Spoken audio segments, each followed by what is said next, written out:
Right before boarding, this man noticed three eerie coincidences. His flight number was 10:15, today's date was October 15th, and the plane's departure time had been delayed from 9:30 to exactly 10:15. The odds of all these aligning felt too strange to ignore. Justin couldn't shake off a sense of unease, but after glancing around, nothing seemed out of the ordinary. On impulse, he decided to ask the captain about it. Good flight today?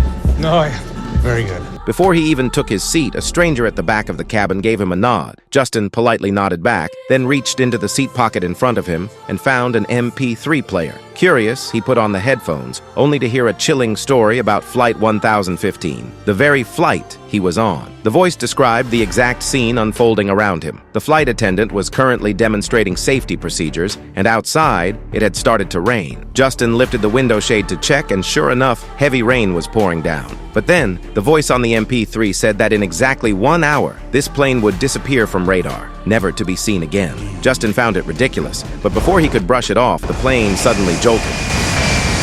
It was just a bit of turbulence after takeoff, nothing unusual. But then the MP3 began discussing the mystery behind the doomed flight, starting with Captain Donald. Just then, the captain's voice came over the intercom. Justin quickly paused the recording and turned to a nearby passenger, asking if the captain's name was Donald. The passenger, looking confused, admitted he hadn't been paying attention to the announcement. Unable to hold back, Justin told him about the bizarre details he'd heard on the MP3 and even tried to get him to listen. Instead, the man seemed unsettled and moved away from him. Justin put his headphones back on. The voice continued, stating that at exactly 10:21, a bird would collide with the plane. He glanced at his watch. 10:21. Just then, a loud bang echoed through the cabin. He shot upright in his seat, panicked, and flung the headphones away. Fear gripped him as he rushed to the restroom to compose himself. But moments later, the flight continued smoothly, and none of the other passengers seemed to have noticed anything unusual. Justin began to question whether he was hallucinating. After fastening his seatbelt, he pressed the call button for a flight attendant, hoping to confirm whether a bird had really struck the plane. However, the flight attendant impatiently dismissed his concern, explaining that at this altitude, birds weren't an issue. Justin insisted that he check with the captain, but the attendant simply told him to stay quiet. Their exchange drew the attention of nearby passengers, making Justin realize that he might have been overreacting because of the story. He decided to drop the matter. But just as the flight attendant walked away, the man who had nodded at him earlier suddenly took the seat behind him. He leaned in and said he was sure that a bird had hit the plane. Introducing himself as Beaumont, he revealed that he was a former pilot and had previously worked with Captain Donald. He explained that incidents like this were common, but the flight crew rarely informed passengers to avoid causing panic. His words sent another wave of tension through Justin, who quickly put his headphones back on to continue listening. According to the recording, the plane would completely vanish at 11:15. It was now 10:30. Time was running out. A cold sweat broke out on Justin's forehead as he realized he couldn't just sit there and wait for disaster. He needed to find a way to prevent it. The MP3 went on, stating that all catastrophes had subtle warning signs. Some stemmed from mechanical failures, others from onboard fires that triggered panic. It also mentioned that as planes passed through storm zones, certain communication signals could interfere with their stability. Suddenly, Justin noticed two passengers watching a live stream on their phones. Alarmed, he urged them to turn off their devices. They explained that their phones were already in airplane mode and dismissed his concerns. Frustrated, Justin became more agitated, but before he could press further, a flight attendant arrived and firmly asked him to return to his seat. With no other choice, he sat back down and reluctantly put his headphones on again. Almost as if responding to his failure, the MP3 continued narrating, guiding him like a storyteller. It revealed that there was an air marshal on board, escorting a key witness set to testify against the mafia. And if the mafia wanted to silence that witness, they would go to any lengths, including taking down this flight. Justin immediately got up to check. Sure enough, at the front of the cabin, there were two passengers dressed like members of the mafia. He quietly approached a flight attendant, hoping to speak with the air marshal. However, the flight attendant had no idea there was an air marshal on board. Such covert protection was usually kept secret from the crew. With no other choice, Justin thanked her and returned to his seat. But as he passed Beaumont, a sudden realization struck him. He immediately turned back and sat down beside Beaumont, suspecting that he wasn't actually a pilot but the air marshal in disguise. However, Beaumont denied the accusation, and judging by his expression, he didn't seem to be lying.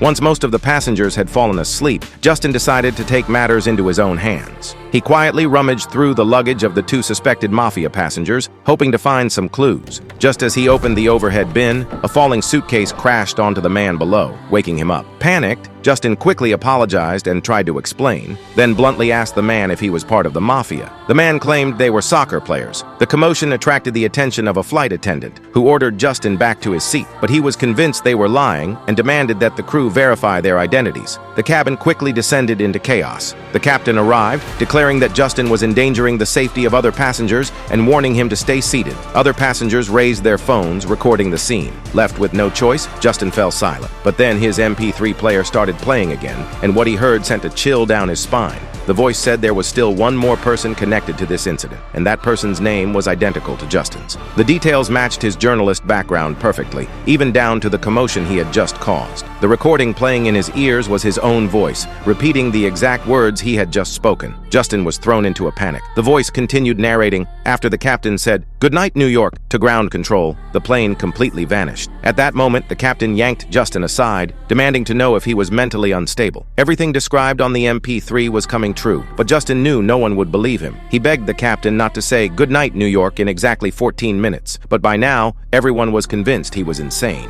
Annoyed, the captain asked him what his problem was. Why? Because those are the last words anyone will ever hear from this plane.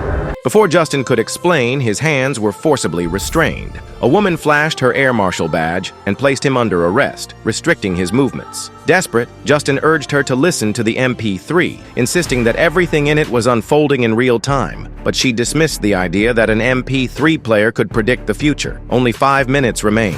Suddenly, the captain pulled the air marshal aside, and the two whispered about something. Seeing his chance, Justin stealthily grabbed his headphones and put them on. The recording revealed that the plane was about to fly into a thunderstorm and vanish. Now, the only question was there any way to prevent this disaster? Suddenly, Beaumont sat down next to him. He said he completely believed Justin's story. Based on his own flight experience, he knew that at 30,000 feet, anything was possible. Justin instantly felt relieved. Finally, someone believed him. Then, a thought struck him. Since Beaumont was a pilot and had flown this type of plane before, all they had to do was have him take control, turn the aircraft around, and they could prevent this disaster. But Beaumont immediately pointed out that the cockpit required a passcode to enter. There was no way he could get inside. Justin stared at his MP3 player and suddenly realized the code must be 1015. Beaumont didn't understand why Justin was so confident, but he still agreed. He said that once he entered the cockpit, he would lower the cabin pressure and increase the temperature, putting everyone into a deep sleep to avoid mass panic. With only 1 minute left until 11:15, Beaumont quickly handed Justin an oxygen tank. Once the crisis was averted, they would reunite.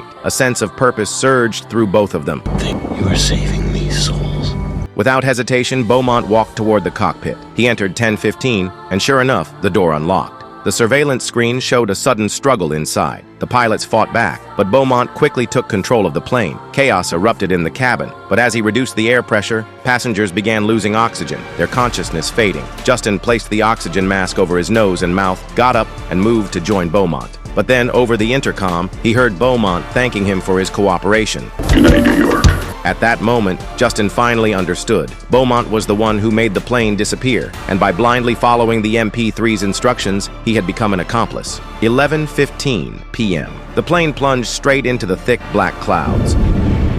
Sometime later, Justin woke up on a shoreline. He could hardly believe it. He was the only survivor. The plane had broken apart, its wreckage scattered in the water. In the sunlight, the MP3 player glinted. Staggering forward, he picked it up and put on the headphones once more. The voice on the recording continued telling the story. Rescue teams began searching for the missing plane immediately after it vanished. But months passed before they finally located the island where Flight 1015 had crashed. What shocked them was that every single passenger had been rescued, except for a journalist named Justin, who remained missing. Realization hit Justin like a tidal wave. He was trapped here. As despair consumed him, a boy suddenly appeared in front of him. Believing he had finally been saved, Justin's face lit up with hope. But then every single passenger from the flight appeared. Expressionless and eerily silent, they advanced toward him. Justin tried to explain. Hey, I tried to save us. But their lifeless, zombie-like bodies closed in, surrounding him, consuming him until nothing remained. Even in his final moments, Justin never understood had he been right or wrong.